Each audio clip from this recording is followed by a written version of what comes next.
2023년을 보내면서 우리들 속에 여러 질문들이 많이 생겨난 것 같습니다.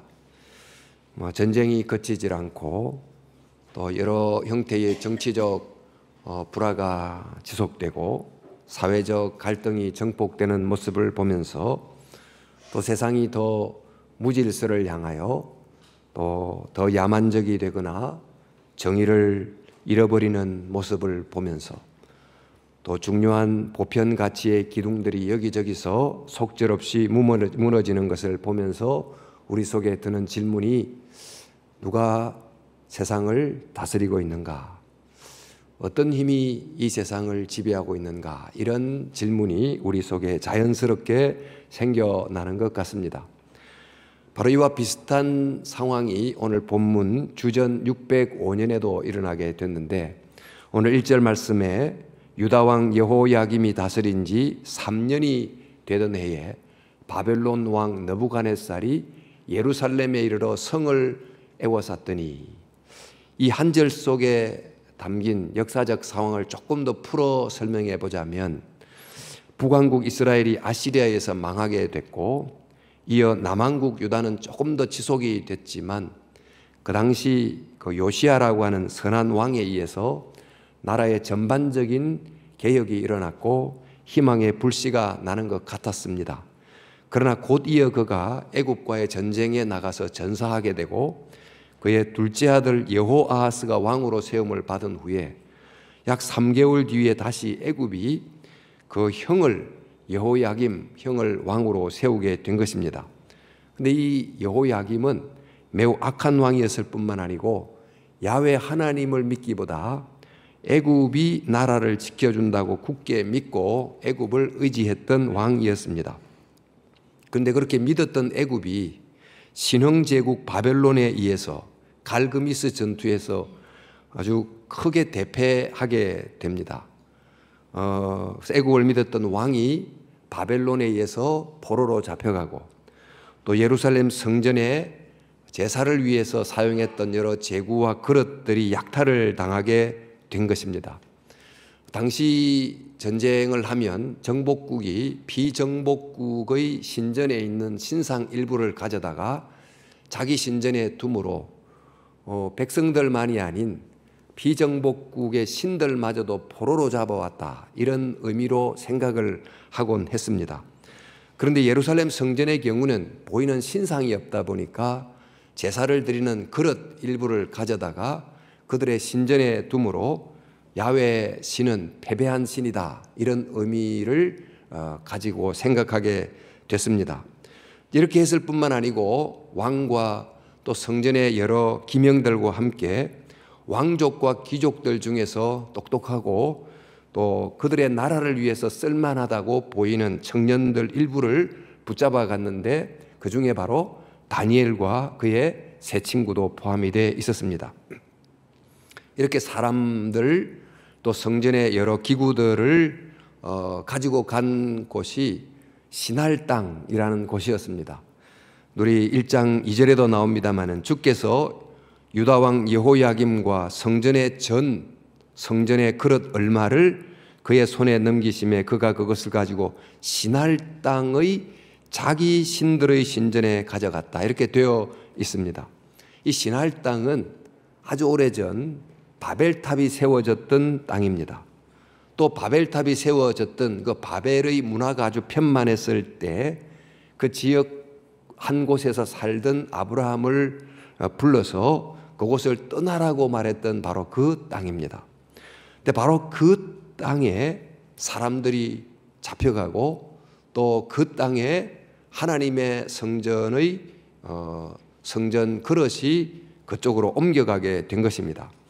마치 그 땅에서 아브라함을 불러냈던 하나님이 더 이상 참 힘을 잃어버린 채 마치 역사는 통제를 잃어버린 것 같은, 역사가 완전히 거꾸로 돌아간 것 같은 그런 상황이 그들 앞에 전개가 된 것입니다. 이처럼 현실이 너무나 예상 밖의 일로 전개가 되면 그 시대를 살았던 사람들 속에는 여러 질문들이 당연히 생기게 됩니다. 도대체 세상이 왜 이렇게 되는 건가? 또 앞으로 어떻게 될 건가?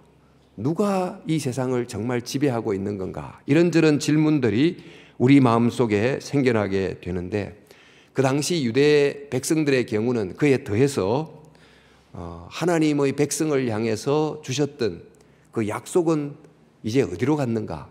그 약속은 여전히 유효한가? 정말 야훼의 신이 바벨론 신보다 힘이 약하여 이런 일이 일어났다고 하면 우리는 이 시대에 맞춰서 더 강한 신을 섬기는 게 옳은가? 그럼에도 불구하고 야훼 신을 믿고 의지해야 되는가? 이런 등등의 질문이 끊임없이 그들 속에서 생겨나게 됐다는 것입니다. 지난번 구역 모임에서도 몇 구역원들이 이스라엘과 하마스 전쟁을 예를 들어서 정말 여기에 누가 선이며 악인지, 아니면 악과 또 다른 악이 싸우는 건지 판단하기 어려운 이런 상황을 보면서 대체 이 세상은 누가 다스리는지 의문이 든다는 내용의 이야기를 듣기도 했습니다. 그런데 이런 상황 속에 살아가면서도 시간이 조금씩 지나면 결국 유대 사람들의 마음속에도 결국 바벨론이 세상을 지배하는 것이구나 하는 그런 생각을 받아들이게 되고, 오늘 우리가 사는 사회에서도 결국 힘이 센 사람, 여러 면으로 힘이 강한 집단과 나라가 세상을 사실상 지배하고 있구나, 이런 현실이 주는 느낌과 또 여러 미디어를 통한 뉴스들을 통해서 그런 생각을 서서히 받아들여 가게 될 것입니다. 그런데 그 당시 포로로 잡혀갔던 이 다니엘과 세 친구의 경우는 그곳에 가서 바벨론 왕궁에서 바벨론식의 고급 교육을 받았기 때문에 더더욱 바벨론 중심적 생각을 받아들이기가 훨씬 더 용이한 환경이었습니다. 그 당시 메소포타미아 문명은 당대 최고의 오래되고 발전된 문명이었기 때문에 더더욱 그랬을 텐데, 우리도 예전에 일본으로 유학하거나 미국으로 유학하게 되면 또 일본 혹은 미국이 가장 우월한 문화를 가지고 그것을 그대로 받아들여야 우리가 사는 길이다, 이렇게 생각했던 것과 유사한 일이 그들에게도 일어났을 가능성이 있습니다.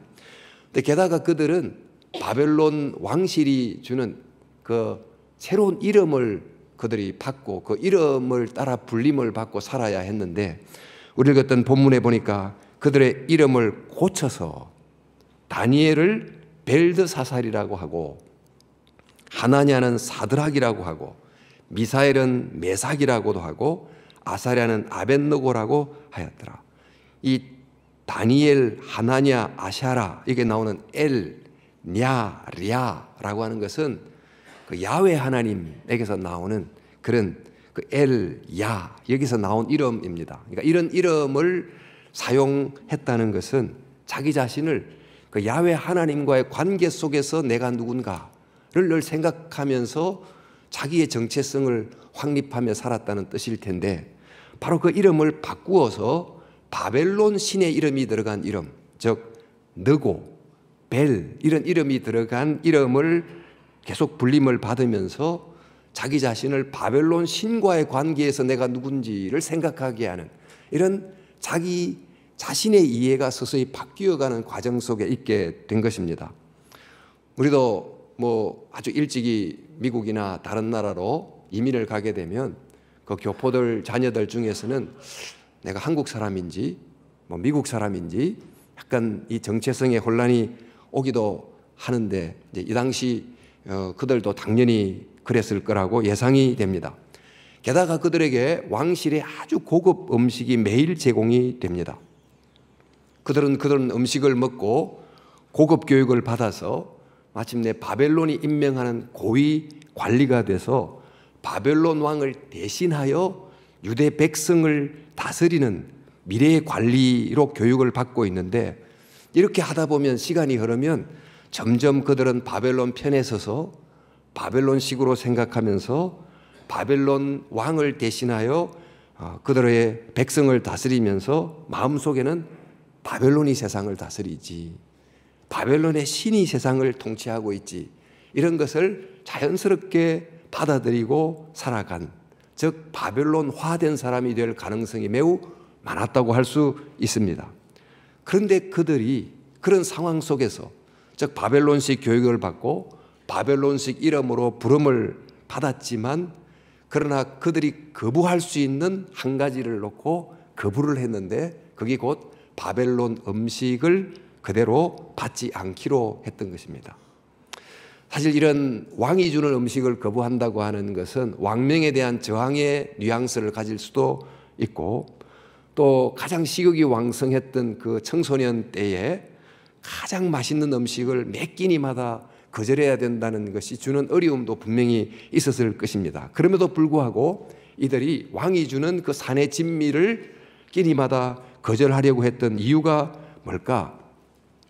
그 이유는 요즘 같은 건강의 이유가 아니고, 그 율법에 있는 그 음식 규정을 지키기 위함이 아마 1차적이지 않았을까 싶습니다. 레위기에 보면 그 정한 음식, 부정한 음식이 있는데, 그 규정은 그 위생학적, 건강적 의미보다도 그 속에 담긴 의미를 통해서 하나님의 사람으로 키우기 위해서 음식을 통해서도 마음을 훈련하기 위한 의도가 없지 않았습니다. 예를 들면 음식 중에서 되새김질하는 동물은 정하고, 또 고기 중에서는 비늘이 있는 고기가 정하다, 이렇게 이제 말한 그 배면에는 우리가 어떤 생각이든지 내게 이렇게 들려올 때는 아무런 여과가 없이 그냥 수동적으로 받아들이지 말고, 그러한가 하고 말씀에 비추어서 다시 생각하고 생각하는 사람이라야 그 시대 속에서 하나님의 백성으로 살 수 있다는 것을 음식을 통해 가르치고,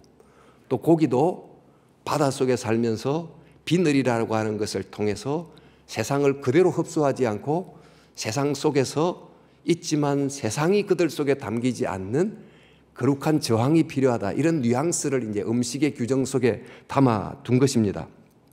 그런데 그런 의미와 함께 이 네 명이 왕이 준 음식과 포도주를 거부한 이유는 아마도 그 음식 중에 고기를 포함한 좋은 음식은 신전에게 먼저 바치고 그들에게 주는 음식이었을 가능성도 있고, 또 그런 고급 음식을 몇 끼니마다 줄 때마다 이 음식은 바벨론 왕께서 여러분을 위하여 하사한 것입니다, 분명히 이런 어떤 멘트를 빼고 주어졌을 리가 없이 보입니다. 그러다 보니 그들은 그 음식을 먹으면서 음식만 먹지 않고 그 음식을 준 왕께 감사하고 왕에 대한 충성을 다짐하는 등등의 어떤 메시지를 매 함께 먹었다고 볼 수 있습니다.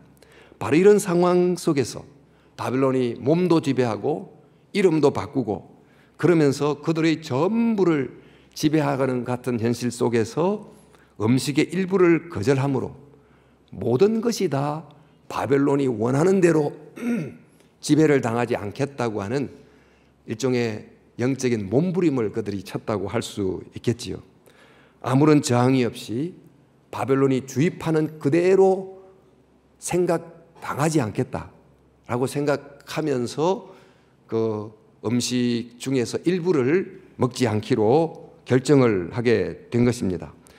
이렇게 함으로 그들의 눈에 보이는 그 겉 세상은 말 그대로 바벨론이 모든 걸 지배하는 것 같지만, 그러나 하나님이 이 세상을 지배한다는 그들이 이어받았던 그 신앙을 굳게 붙들었는데, 그 결과 열흘 동안 그 진미를 먹지 않고 채소만 먹었음에도 불구하고 그들의 얼굴이 더 그 음식 좋은 것을 먹었던 사람보다 더 얼굴이 빛나게 됐습니다. 이것을 통해서 이 바벨론 땅 안에서 정말 특이한 방법으로 하나님이 바벨론 땅을 다스리고 있다는 작은 확신을 그들이 얻게 된 것 같습니다. 신앙을 갖고 산다는 것이 어떤 의미일까? 여러 가지 정의를 내릴 수도 있겠지만 우리 눈에는 그렇게 보이지 않을지라도 그러나 하나님이 세상을 통치하신다는 것을 굳게 믿는 것, 내 삶에 때로는 이해할 수 없는 일이 생긴다 할지라도 그럼에도 하나님이 나를 사랑한다는 것을 굳게 믿는 것, 정말 이 보이는 현실이 말해주는 것을 그대로 받지 않고 보이는 현실 그 너머 하나님이 세상을 다스리시고 하나님이 나를 다스린다고 하는 그 믿음을 굳게 붙드는 것, 이게 사실 신앙의 중요한 핵심이 아닌가 합니다. 이것이 바로 그 어두운 시대 때 다니엘이 붙들었던 믿음이고, 어쩌면 지금 우리 시대 문명의 불빛은 더 밝아지지만 도덕적 영적 어두움은 이전보다 훨씬 더 어두워진 이런 시대 때 우리가 붙들어야 될 신앙이 아닌가 합니다.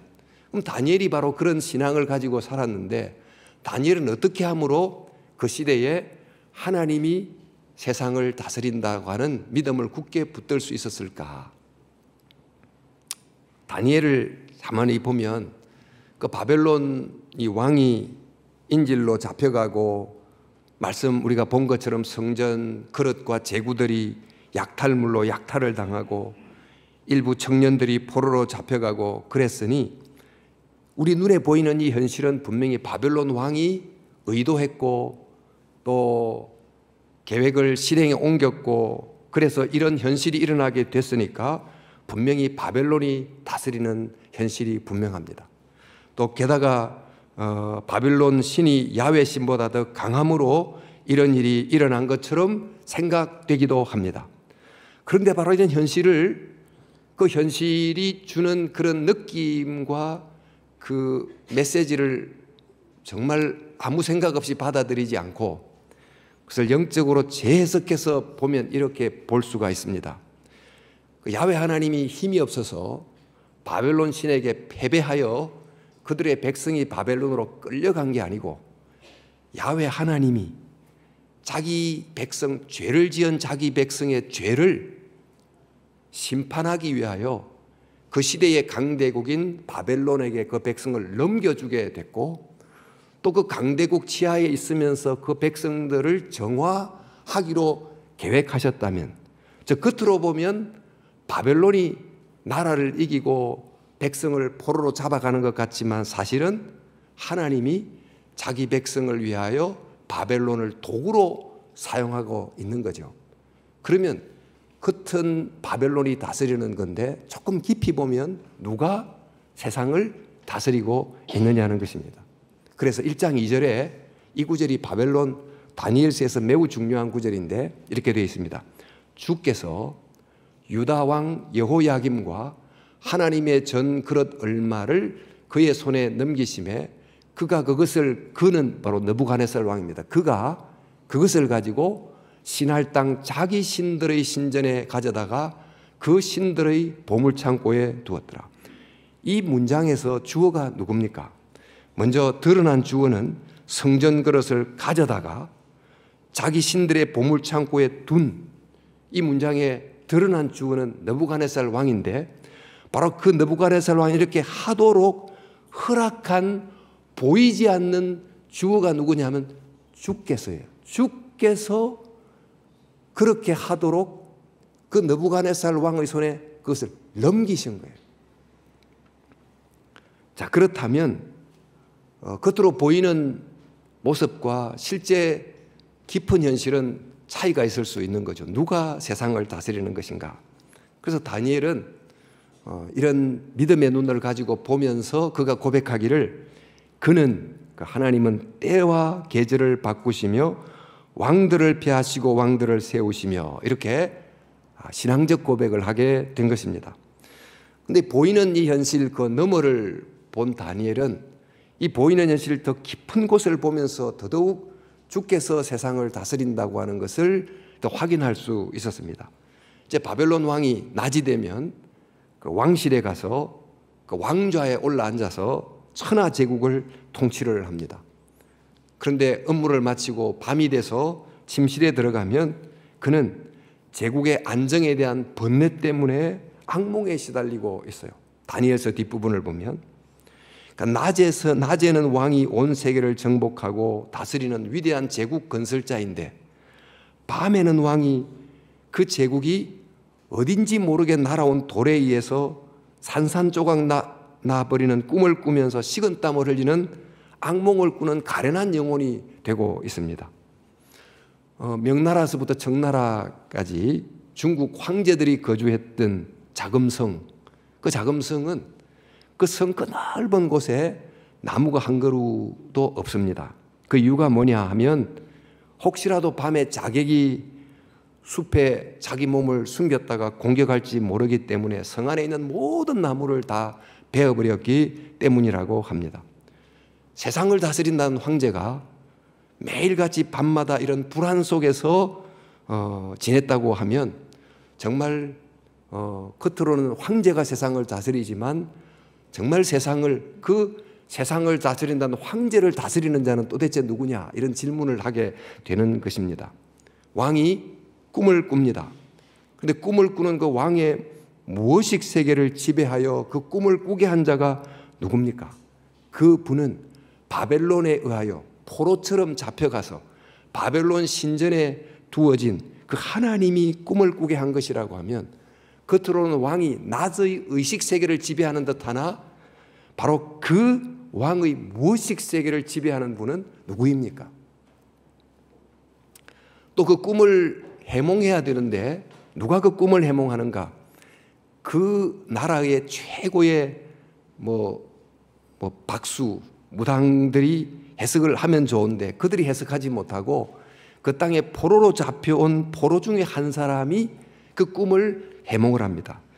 이 포로 한 사람의 도움이 없으면 절대로 왕이 자기가 꾼 꿈을 해몽할 수 없는 상황이었는데, 바로 이 제국의 최고의 왕이 그 제국의 포로로 잡혀온 아주 약한 어린 소년 포로에 의하여 그 꿈을 이해를 하고 해석을 합니다. 그런데 그 포로에게 그 꿈을 해몽할 수 있는 지혜를 준 분이 누구입니까? 우리 1장 17절 보니까 하나님이 이 4명의 소년에게 학문을 주시고 모든 서적을 깨닫게 하시고 지혜를 주셨으니 다니엘은 그 모든 환상과 꿈을 깨달아 알더라. 그러면 지금 이 세계를 사실상 누가 지배하고 있느냐를 우리에게 생각하게 해주는 것입니다. 이 다니엘서 뒷부분을 계속 보면 그 하나님의 백성들이 역사 과정 속에 많은 고난을 받게 됩니다마는 마침내 그들이 구원을 받아서 밤하늘에 빛나는 별처럼 빛나게 될 것이다, 이런 말씀을 합니다.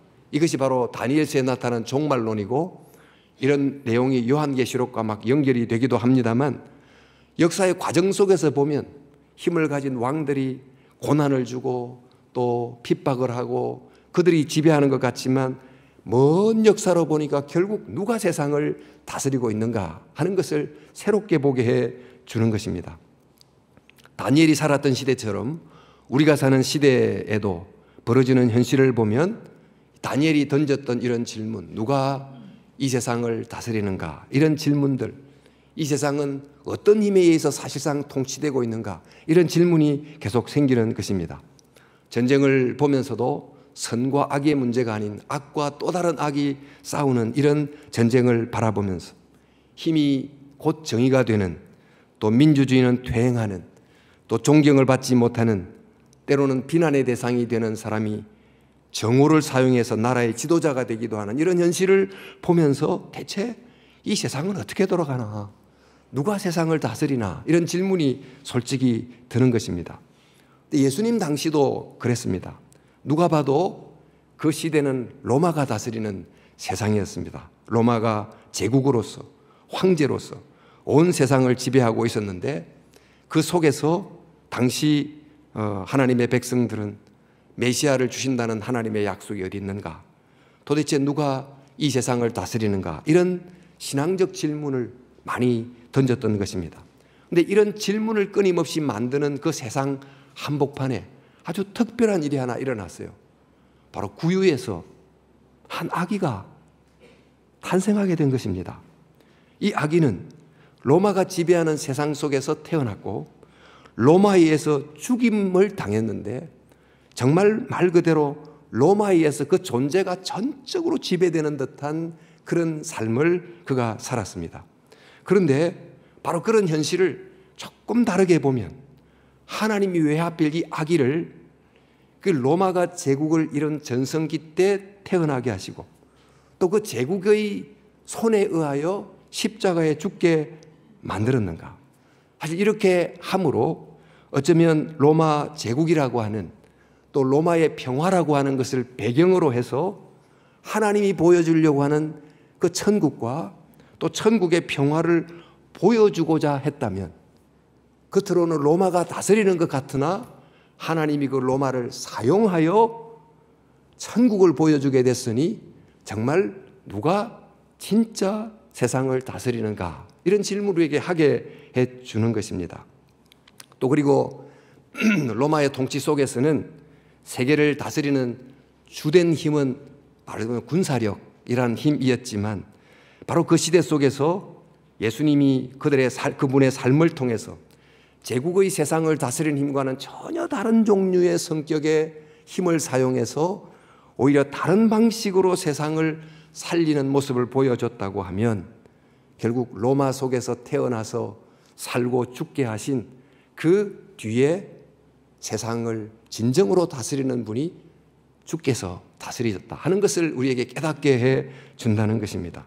여러분, 이처럼 보이는 현실이 진정한 현실은 아닐 수 있습니다. 보이는 현실은 눈에 보이는 권력자가 다스리는 것 같지만, 그 너머를 보고 그 깊이를 보면 주께서 세상을 다스리는데, 그 주님이 다스리는 방식이 사람들이 보기에는 너무 특별하고 때로는 이해할 수 없고 때로는 은폐되고 은밀하기 때문에 깨닫지 못하는 경우가 많다는 것입니다. 우리 앞서서 성전 기명 제구들이 신할 땅으로 이렇게 옮겨졌다, 그런 이야기를 했습니다마는, 하나님이 아브라함을 부를 때 너를 세상에 복이 되게 하겠다, 복의 통로가 되게 하겠다 하고 하나님이 아브라함을 불렀습니다. 이 부름 뒤에는 그 당시 세상을 지배하는 가장 대표적인 방식은 칼을 가지고 힘을 가진 사람을 중심으로 세상을 지배하고 정복하는 이런 다스림이 거의 유일한 방식이었는데, 바로 그 시대 속에서 한 사람을 불러서 내가 너에게 복을 주는데 그 복이 다른 사람에게도 전달되게 함으로, 즉 너를 통해서 다른 사람이 정복당하고 지배당하는 방식이 아니고 너를 통해서 다른 사람도 복을 받고 너를 통해서 다른 사람도 살고, 이렇게 하는 전혀 다른 종류의 다스림을 통하여 하나님이 세상을 통치한다는 것을 너가 보여주게 되리라 하고 하신 거예요. 그리고 그 아브라함의 진정한 후손인 예수 그리스도를 통해서 전혀 다른 종류의 방식으로 세상이 우리를 살리는 다스림이 보여지고 있다는 것을 알려주게 됐습니다. 그런데 이런 우리의 눈에 감춰진 이런 하나님의 좀 비밀한 다스림이 우리 본 것처럼 그 하늘의 왕이 말구에서 태어남을 통해서 너무나 낮은 곳에서 태어나기 때문에 그분의 다스림을 사람들이 알아차리지 못하고, 더더욱이나 그 왕이 십자가에서 죽임을 당하는 이 방식을 보니까 로마에 의해서 지배를 당하는 것 같은데, 깊이 살펴보면 이 메시아를 죽일 정도로 엄밀한 악을 죽임을 당함으로 이겨내 버리시고, 또 그런 악에 의하여 지배당하는 로마와 온 세계를 그 악으로부터 건져내시게 됐으니, 하나님은 정말 인간이 이해할 수 없는, 때로는 신비한 은밀한 방식으로 세상을 살리면서 다스리고 있다는 것을 깨닫게 해 주는 것입니다. 그러므로 우리는 이 세상 현실을 볼 때 너무나 부조리하게 보이고 정말 악인들이 지배하는 것 같은 현실을 보면서도 그 보이는 현실만 보지 말고 그 너머를 보고 그 깊이를 보면서, 그럼에도 주께서 세상을 다스린다 라고 하는 믿음을 가지고 살아야 될 줄로 믿습니다. 이제 우리 개인의 삶에서도, 우리 삶에서 어떨 때는 이해할 수 없는 일이 일어나고 너무나 고통스러운 일이 연거푸 일어나게 되면 우리 속에서도 유사한 질문이 생겨납니다. 하나님이 계시다면 어떻게 이런 일이 일어날 수 있을까? 또 하나님은 정말 나를 여전히 사랑하시는가? 우리의 삶 가운데 함께 하시는가? 이런 질문이 생길 때가 있지 않습니까? 또 아주 가까운 어떤 친척이나 친구들에게 이런 일이 생길 때도 그런 질문이 생기곤 하는데, 제게는 개인적으로 아주 가깝게 지내던 친구 두 사람이 세상을 떠나는 모습을 보면서 이런 질문이 최근 제 마음속에 굉장히 많이 들었습니다.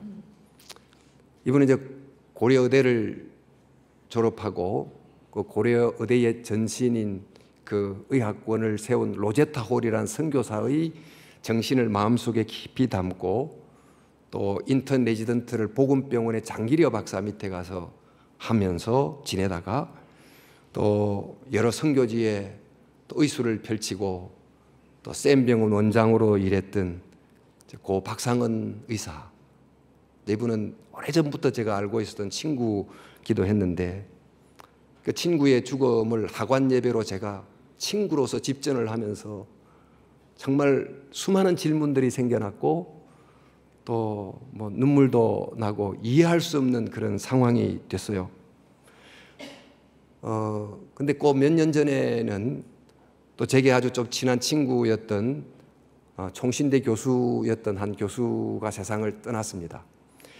제가 학군장교로 군대를 복무할 때 저는 일소대장을 하고 이 친구는 화기소대장을 했는데 같은 중대에 있으면서 늘 만나가지고 내가 신앙적 질문을 하면 대답도 해주고 기도도 해주고 그러면서 저의 영적인 멘토 같은 친구였는데 제대한 다음에 미국에 가서 풀로에서 상담학 공부를 하고 박사를 받고 총신대 교수로 재직을 했어요. 근데 총신대 교수로 재직하면서 그 학문을 잘 가르치면 그 자체로도 참 귀한 일인데 한국 사회를 보면서 한국 교회를 보면서 이대로 있으면 안 된다.